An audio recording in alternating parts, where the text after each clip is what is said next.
ꯃꯌꯥꯝ ꯄꯨꯝꯅꯃꯛꯄꯨ careers for all na amuka na khurumjari ngasigi topic shina akhoi employment news latest employment news the yawba maroiba advertisement sing maroiba article sing career ga mari leinaba sing ai mayam da share tawnanaba honajage ada aina sizinariba sina Xrecorder mobile dagi aduga kanona aina sizinariba atopa app sina my whiteboard neko haidi husikan angang jingda like takpada online da like takpada sizinaba adugumba whiteboard to ni sigi app se kamaina sizinagada ge natraga sigi app se download tawge haragasu makhagi aigi description da link pijare ko aduga sigi aigi employment news latest employment news ne ko latest employment news ne have se dates da kano tawge 8 May dagi 14 May bogi edition ni ko haidi latest edition ni aduga employment news ki kana basi khwaidi ahan bada ko advertisement thok pasing sigi khaktangi natana magi front page di yawba article ani se haidi generally article ani di tha khudingi moigi weekly pongba publication khudingi article ani di am adum hape ko article ani se yam kane career ga mari lainana haidi aduga latest issue ngaktani ko ahan bagi akhoi sigi article se emerging opportunities in big data analytics haveni ko hozik data science hariba adagi artificial intelligence hariba yam nova aduga yam emerging oibe yamna kanagadaba career option amani ana hozik akhoi educationalist singna career counselor singna yam kana mapan satra singda kano tawriba guideline piriba topic to ni ka sigi maramda detail da sida kari option krai da kamaina tamgadage kari career option lege have the fazana yawre kom aduga ani shuba topic shina civil services interview have ni ka probable questions and how to tackle them UPSC gi interview gi base topic ni ka ani maksi ai gi makha da description da changaga link da changaga sigi detail article se pa ba yani ka aduga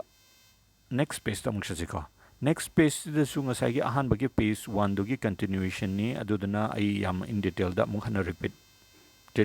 le mu ai mu hana hairage ahum suba page se ka ahum suba page si yeng se ka ahum suba page da yawriba maru oiba job information se ho yam maru oiba advertisement am khak to es da advertisement hai the information am khak combined graduate level examination staff selection commission gi 2018 gi result thok ramatung da koi gi auditor controller and the auditor general of India dagi mokoi notification am khak to advertise kanom khak hadi caz.gov.in da changaga khallaba staff sing hadi officer singna assistant audit officer divisional accountant and the auditor in Indian audit and the accounts department the khallaba staff sing mokoi merit basis da mokoi allocation state wise allocation office wise allocation to p gane hadana do moi website da caz.gov.in da changaga yeng bi ani ko aduga sigi page di sidagi hena yamaru oiba advertisement di yaudre mathangi page ta muksa chika mathangi page da ho yamaru oiba yam interesting oiba kano makha gawe advertisement am kakta 4 page da ko mase Acharya Narendra Dev College under Delhi University ki makha da leba college amagi assistant professor ki post ta 41 post haidi anamana science ki field sing the loin book advertisement to haitari biomedical science botany chemistry commerce computer science electronics mathematics physics geology da loin to ko sigi sisu makoi gi website and college moi website se la ko highlight to ge ko silare ko andcollege.du.ac.in da changaga makoi gi advertisement ji yeng bayani ko aduga atopa kari maru iba sigi keno sida yaurge da aduga amok sikhen makada military engineer service MES da mamang advertisement da thoke ba draftman ga supervisor barrack and the store total 114 namaga 458 kage advertisement do that may that 17 bawa extend tawre hai ko masimasu mari laina basingna kano tawi ani ko koi website chu pire www.mes.gov.in da changaga yengbi ani ko do apply tawi ani hoji ko matam lairi aduga sigi mathangda somna kan site ta yam maru oiba mathakta advertisement di leitre makhada akhoi gi junior secretariat assistant ka stenographer gagi post 7 plus 2 9 10 11 12 13 14 post ꯍꯥꯏꯗꯤ CSIR Institute of Minerals and the Material Technology Bhubaneswar ꯁꯤꯒꯤ recruitment ꯑꯃꯈꯛꯀꯤ advertisement ꯊꯣꯛꯑꯦ ꯁꯤꯁꯨ ꯃꯈꯣꯏꯒꯤ website immt.res.in ꯗ ꯌꯦꯡꯕ ꯌꯥꯅꯤꯀꯣ ꯁꯤꯗ ꯂꯩꯔꯦꯀꯣ ꯁꯥꯏꯟꯁꯀꯤ ꯐꯤꯜꯒ ꯃꯔꯤ ꯂꯩꯅꯕ ꯔꯤꯀ꯭ꯔꯨꯠꯃꯦꯟꯅꯤꯀꯣ ꯃꯊꯪꯒꯤ ꯄꯦꯖ ꯑꯃꯨꯛ ꯌꯦꯡꯁꯦꯀꯣ ꯁꯤꯒꯤ ꯄꯦꯖꯁꯤ ꯂꯣꯏꯔꯕꯅꯤꯅ ꯃꯊꯪꯒꯤ ꯄꯦꯖꯁꯤꯗꯩꯗ ꯌꯥꯝ ꯃꯔꯨ ꯑꯣꯏꯕ ꯀꯩꯅꯣꯅ ꯌꯥꯎꯗ꯭ꯔꯦ ꯍꯥꯏꯗꯤ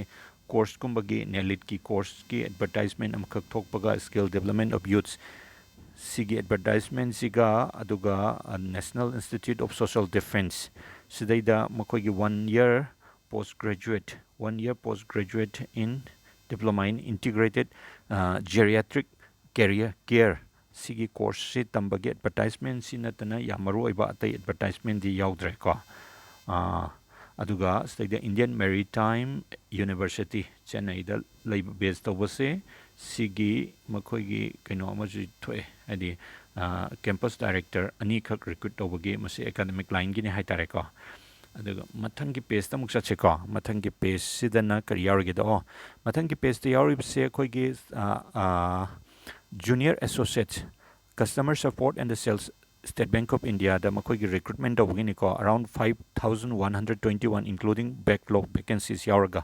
ꯑꯩꯈꯣꯏꯒꯤ website careers for all.in careers4all.in ꯗꯁꯨ ꯁꯤꯒꯤ ꯑꯦꯗꯚꯔꯇꯥꯏꯖꯃꯦꯟꯁꯦ ꯑꯣꯜꯔꯦꯗꯤ ꯀꯩꯅꯣ ꯇꯧꯈ꯭ꯔꯕꯅꯤꯀꯣ ꯁꯤꯌꯔ ꯇꯧꯈ꯭ꯔꯕꯅꯤꯀꯣ ꯑꯗꯨꯒ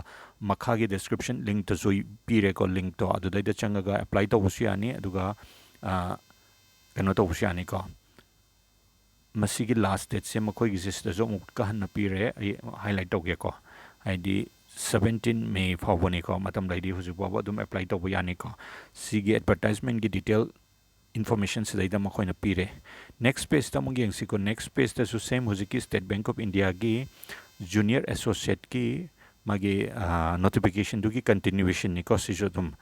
ꯑꯗꯨꯅ ꯅꯦꯛꯁ ꯄꯦꯖꯇ ꯑꯃꯨꯛ ꯆꯠꯁꯦ ꯀꯔꯤ ꯃꯔꯨ ꯑꯣꯏꯕ ꯌꯥꯎꯔꯤꯒꯦꯗꯣ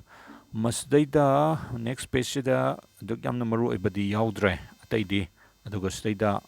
ꯑꯩꯈꯣꯏꯒꯤ ꯄꯩꯁꯥ ꯏꯟꯗꯤꯌꯥꯒꯤ RBIꯒꯤ ꯔꯤꯖꯔቭ ꯕꯦꯡꯛ ꯑꯣꯐ ꯏꯟꯗꯤꯌꯥꯒꯤ ꯕꯦꯡꯛ ꯅꯣꯠ ꯄ꯭ꯔꯦꯁ ꯃꯙ꯭ꯌ ꯄ꯭ꯔꯗꯦꯁꯇ ꯂꯩꯕꯁꯦ ꯃꯈꯣꯏꯒꯤ ꯁ꯭ꯇꯥꯐ ꯔꯤꯀ꯭ꯔꯨꯠꯃꯦꯟꯒꯤ ꯌꯥꯎꯏ ꯃꯁꯤꯗꯩꯗ ꯖꯦꯅꯔꯦꯜ ꯒ꯭ꯔꯦꯖꯨꯋꯦꯠꯁꯅ ꯑꯦꯄ꯭ꯂꯥꯏ ꯇꯧꯕ ꯌꯥꯕ ꯄꯣꯁꯁꯦ ꯋꯦꯜꯐꯤꯌꯔ ꯑꯣꯐꯤꯁꯔꯁꯤꯒ ꯑꯩꯈꯣꯏꯒꯤ ꯖꯨꯅꯤꯌꯔ ꯑꯣꯐꯤꯁ ꯑꯦꯁꯤꯁꯇꯦꯟ ꯄꯣꯁ 15 ꯑꯃꯒ ꯌꯥꯎꯏ ꯑꯇꯩꯁꯤꯗꯤ ꯑꯩꯈꯣꯏꯒꯤ ꯇꯦꯛꯅꯤꯀꯦꯜ ꯕꯦꯁ ꯃꯈꯣꯏꯒꯤ ꯗꯤꯄ꯭ꯂꯣꯃꯥ ꯇꯦꯛꯅꯤꯀꯦꯜ ꯕꯦꯁ ꯀ꯭ꯋꯥꯂꯤꯐꯤꯀꯦꯁꯟ ꯂꯩꯕꯅ ꯑꯦꯄ꯭ꯂꯥꯏ ꯇꯧꯒꯗꯕ ꯉꯥꯛꯇ ꯑꯣꯏꯅ ꯇꯧꯔꯦꯀꯣ ꯑꯗꯣ ꯑꯩ ꯁꯤꯗꯩꯗ ꯍꯥꯏꯂꯥꯏꯠꯇꯧꯒꯦ ꯃꯈꯣꯏꯒꯤ ꯀꯅꯥꯒꯨꯝꯕ ꯑꯦꯄ꯭ꯂꯥꯏ ꯇꯧꯅꯤꯡꯕ ꯌꯥꯎꯔꯒꯁꯨ ꯃꯈꯣꯏꯒꯤ ꯋꯦꯕꯁꯥꯏꯠꯁꯦꯀꯣ ꯁꯤꯗ ꯂꯩꯔꯦꯀꯣ BNPDEWS ꯑꯩ ꯁꯤꯗꯩꯗ ꯍꯥꯏꯂꯥꯏꯠ ꯇꯧꯒꯦꯀꯣ ꯁꯨꯃꯥꯏꯅ ꯍꯥꯏꯂꯥꯏꯠ ꯇꯧꯒꯦ ꯁꯤꯒꯤ ꯋꯦꯕꯁꯥꯏꯠꯁꯤꯗ ꯆꯪꯉꯒ ꯑꯦꯄ꯭ꯂꯥꯏ ꯇꯧꯕ ꯌꯥꯅꯤꯀꯣ ꯑꯗꯨꯒ ꯃꯊꯪꯒꯤ ꯄꯦꯖꯇ ꯀꯔꯤ ꯂꯩꯒꯦ ꯌꯦꯡꯁꯤꯀꯣ ꯃꯊꯪꯒꯤ ꯄꯦꯖꯁꯤꯗ ꯑꯩꯈꯣꯏꯒꯤ ꯁꯤꯂꯣꯡ ꯏꯅꯛ ꯅꯛꯄꯗ ꯏꯟꯗꯤꯌꯟ ꯏꯟꯁꯇꯤꯇ꯭ꯌꯨꯠ ꯑꯣꯐ ꯃꯦꯅꯦꯖꯃꯦꯟꯠ ꯁꯤꯂꯣꯡꯗꯀꯣ ꯑꯣꯗꯤꯠ ꯑꯣꯐꯤꯁꯔ ꯀꯣꯟꯇ꯭ꯔꯦꯛ ꯕꯦꯁꯤꯁꯇꯅꯤꯀꯣ ꯑꯣꯗꯤꯠ ꯑꯣꯐꯤꯁꯔ ꯑꯃ ꯂꯧꯕꯒꯤ ꯚꯦꯀꯦꯟꯁꯤ ꯑꯃꯈꯛꯀꯤ ꯂꯩꯔꯦ ꯁꯤꯁꯨ ꯀꯣꯟꯇ꯭ꯔꯦꯛ ꯕꯦꯁꯤꯁꯅꯤꯀꯣ ꯁꯤ ꯑꯩꯈꯣꯏꯒ ꯆꯥꯔꯇꯔ ꯑꯦꯀꯥꯎꯟꯇꯦꯟꯠ CA ꯅꯠꯇ꯭ꯔꯒ CS ICWA ꯁꯔꯇꯤꯐꯥꯏ ꯇꯧꯔꯕꯁꯤꯡꯗꯒꯤ ꯀꯧꯔꯤꯕ ꯃꯥꯒꯤ ꯀꯩꯅꯣꯅꯤꯀꯣ ꯃꯥꯒꯤ ꯄꯣꯁꯁꯦ ꯁꯦꯝ ꯃꯈꯥꯗꯁꯨ ꯑꯦꯗꯚꯔꯇꯥꯏꯖꯃꯦꯟ ꯑꯃꯈꯛ ꯊꯣꯛꯑꯦ ꯑꯩꯈꯣꯏꯒꯤ IIM ꯁꯤꯂꯣꯡꯒꯤ ꯁꯤꯅ ꯐꯦꯀꯜꯇꯤꯒꯤꯅꯤꯀꯣ ꯄ꯭ꯔꯣꯐꯦꯁꯔꯅꯦ ꯑꯦꯁꯣꯁꯤꯌꯦꯠ ꯄ꯭ꯔꯣꯐꯦꯁꯔꯅꯦ ꯑꯗꯨꯒ ꯑꯦꯁꯤꯁꯇꯦꯟꯠ ꯄ꯭ꯔꯣꯐꯦꯁꯔ ꯒ꯭ꯔꯦꯗ 1ꯒꯤ ꯁꯤꯁꯨ ꯃꯈꯣꯏꯒꯤ IIMsilong.ac.in ꯗ ꯆꯪꯉꯒ ꯌꯦꯡꯕ ꯌꯥꯅꯤꯀꯣ ꯃꯣꯏ ꯑꯦꯗꯚꯔꯇꯥꯏꯖꯃꯦꯟꯠꯁꯦ ꯏꯟ ꯗꯤꯇꯦꯜꯗꯀꯣ ꯑꯗꯨꯒ ꯑꯇꯩꯗꯤ ꯃꯈꯥ ꯇꯥꯕ ꯌꯥꯝ ꯃꯔꯨ ꯑꯣꯏꯕ ꯑꯦꯗꯚꯔꯇꯥꯏꯖꯃꯦꯟꯗꯤ ꯌꯥꯎꯗ꯭ꯔꯦꯀꯣ ꯑꯗꯨꯒ ꯃꯊꯪꯁꯤꯗꯁꯨ ꯌꯥꯝ ꯃꯔꯨ ꯑꯣꯏꯕ ꯑꯦꯗꯚꯔꯇꯥꯏꯖꯃꯦꯟ ꯌꯥꯎꯗ꯭ꯔꯦ ꯁꯤꯗꯩꯗ ꯑꯩꯈꯣꯏꯒꯤ ꯏꯟꯗꯤꯌꯥ ꯒꯣꯔꯃꯦꯟꯠ ꯑꯣꯐ ꯏꯟꯗꯤꯌꯥꯒꯤ ꯏꯟꯗꯤꯌꯥ ꯏꯟꯇꯔꯄ꯭ꯔꯥꯏꯖꯦꯁꯀꯤ ꯕꯥꯜꯃꯔ ꯂꯣꯔꯤ ꯑꯦꯟ ꯗ ꯀꯝꯄꯅꯤ ꯂꯤꯃꯤꯇꯦꯠꯀꯤ ꯃꯈꯣꯏꯒꯤ ꯀꯩꯅꯣ ꯑꯦꯗꯚꯔꯇꯥꯏꯖꯃꯦꯟ ꯑꯃꯈꯛ ꯊꯣꯛꯑꯦꯀꯣ ꯑꯦꯗꯚꯔꯇꯥꯏꯖꯃꯦꯟꯁꯦ ꯃꯈꯣꯏꯁꯦ ꯀꯩꯅꯣꯅꯤꯀꯣ PSUꯒꯤ ꯊꯕꯛ ꯀꯧꯕꯅꯤ ꯃꯈꯣꯏꯁꯦ ꯇꯣꯉꯥꯟꯕ ꯍꯦꯠꯁꯇ ꯀꯧꯔꯦꯀꯣ ꯇꯦꯝꯄꯔꯦꯆꯔ ꯀꯟꯇ꯭ꯔꯣꯜ ꯋꯦꯌꯔꯍꯥꯎꯁꯅꯦ travel vacation industrial packaging corporate IT corporate HR regional HR its eastern ꯗꯥꯏꯔꯦꯛꯁꯟꯒꯤ ꯑꯩꯈꯣꯏꯒꯤ ꯀꯣꯜꯀꯇꯥꯗ ꯕꯦꯁ ꯇꯧꯕ ꯀꯝꯄꯅꯤꯅꯤꯀꯣ ꯁꯦ ꯀꯝꯄꯅꯤ ꯍꯥꯏꯕꯗꯤ ꯑꯩꯈꯣꯏꯒꯤ ꯀꯩꯅꯣꯅꯦ ꯏꯟꯇꯔꯄ꯭ꯔꯥꯏꯖꯅꯦ ꯒꯣꯔꯃꯦꯟ ꯑꯣꯐ ꯏꯟꯗꯤꯌꯥꯒꯤ ꯏꯟꯇꯔꯄ꯭ꯔꯥꯏꯖꯅꯦ ꯃꯈꯣꯏꯁꯦ ꯃꯦ 21 ꯐꯥꯎꯕꯗ ꯑꯦꯄ꯭ꯂꯥꯏ ꯇꯧꯕ ꯌꯥꯅꯤ ꯁꯤꯗꯩꯗ ꯃꯈꯣꯏ ꯋꯦꯕꯁꯥꯏꯠ ꯄꯤꯔꯦꯀꯣ ꯕꯥꯜꯃꯔ